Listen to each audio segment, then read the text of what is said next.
Hi everyone and welcome to Homerino Collectibles, where today we're taking a look at the Red Skull Onslaught Build-A-Figure from Marvel Legends. So Onslaught is essentially a kind of creature that was created, a mutant that was created between the minds of Magneto and Charles Xavier. And very recently, basically, Red Skull got his hands on Charles Xavier's brain and essentially unleashed Onslaught, of which he was in control of. Now, there was actually an Onslaught Build-A-Figure from Toy Biz, and that was a slightly more different sort of look. This is very much the more popular look for it, so it's absolutely fantastic that we are getting this one. Besides the Red Skull head, obviously, but we will actually be getting the more Magneto helmet-style head in the upcoming X-Men wave. Now, it actually stands 8.5 inches tall to the top of the kind of purple bit right there, just between the head and that purple bit. So here he is next to Taskmaster, so that is him standing next to a regular Marvel Legends figure. So as you can see, there is some good size to it. The head, it is different to the Red Skull that we got back from the Captain America movie, but it's only a little bit bigger. It's not that much bigger, so you could go ahead and take the head from this guy and possibly pop it on there. I'm not really too sure if the ball joints are the same size, but I actually think that would look really, really good, because I do prefer that head sculpt over the one that's on this figure itself, but I do really enjoy this figure, so that would be pretty cool, because I won't be using this head once I do get that Magneto head, and I'm guessing that most people won't either. So yeah, although this is very, very nice, I definitely think that head sculpt could be used better off for just a Red Skull custom. Just whack that on another body. But it's actually done in the same way as that figure, so actually we've got the really nice red and black mixed in there. The teeth are painted really nice and the eyes are really, really nice too. Except this one has blue eyes, that one had green ones. As for the figure itself, it's all done, as you can see, in a very, very shiny, glossy plastic right here for the purple.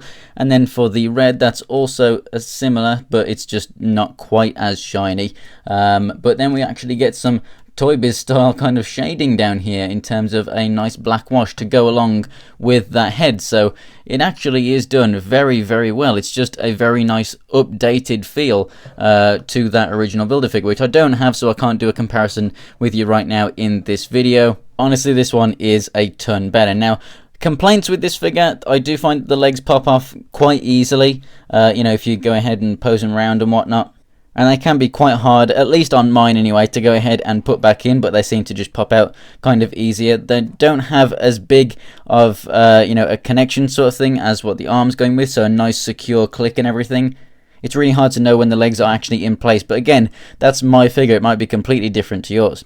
Now, these shoulder pieces, as you can see, there's actually a little cutout here, so that when you bring the arm up, it can actually fit inside there and you get a little bit more articulation, which I think is a really, really nice idea. So as for the articulation, the head joint is actually really stiff on mine, but you do get left and right and some nice pivot side to side, and there's a little bit of up and down, but the hinge on mine is super, super stiff.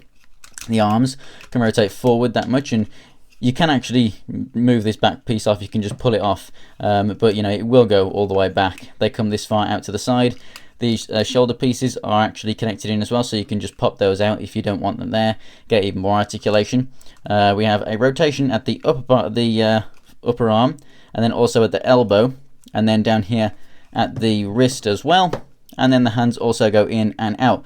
But be careful, because these parts on the armor on the knuckles are really, really sharp, and they do actually hurt. As for the diaphragm, we have a simple left and right movement. We have a crunching forward and back, and also pivot side to side. So really awesome articulation there for this figure.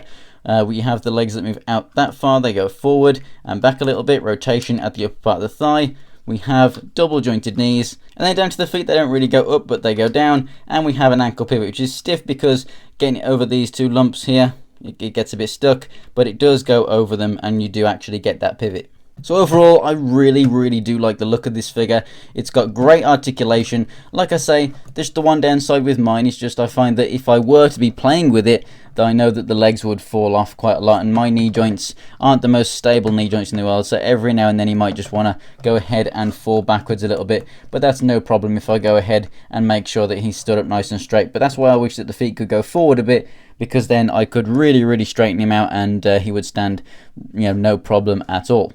But I think the execution of this figure in giving us the more popular look of the character is absolutely fantastic. It's awesome in time with, you know, this whole story of the comics and everything. And I just think it's an absolutely fantastic Build-A-Figure that you definitely need as part of your collection. So thanks for watching, guys. If you enjoyed the video, go ahead and give it a like. Check out the links in the description to check out the other figures in this wave. And for more pictures of not only this Build-A-Figure, but other things from my collection, including things coming up for future reviews, go ahead and check out my Instagram. It's Homerino123, and the link is in the description below, along with my Twitter and my Twitch. And for more Marvel Legends reviews, go ahead and subscribe. So thanks for watching, guys, and I'll see you next time.